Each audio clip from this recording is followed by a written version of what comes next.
Morning mga mare, luto po ako today ng ulam ng aking mga junakis. Gising ako ngayon, kalas ko magluto, matutulog ulit ako kasi puyat tayo. Yan mga anak ko yan.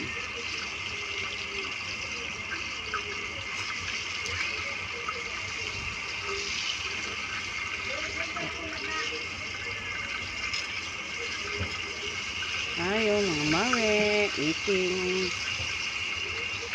Yan ko yung mga anak kong mga makulit.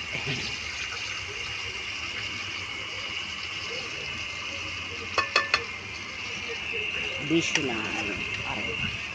Ito, inano ko na yan sa kalamansi, saka sa magic sarap, paminta, at saka sa binalutan ng breading. Ginagamit kong breading mga mare, tasty boy, kasi di siya ganong maalat. Kagaya ng crispy fried na maalat siya. So, tamang-tama lang po kanyang lasa.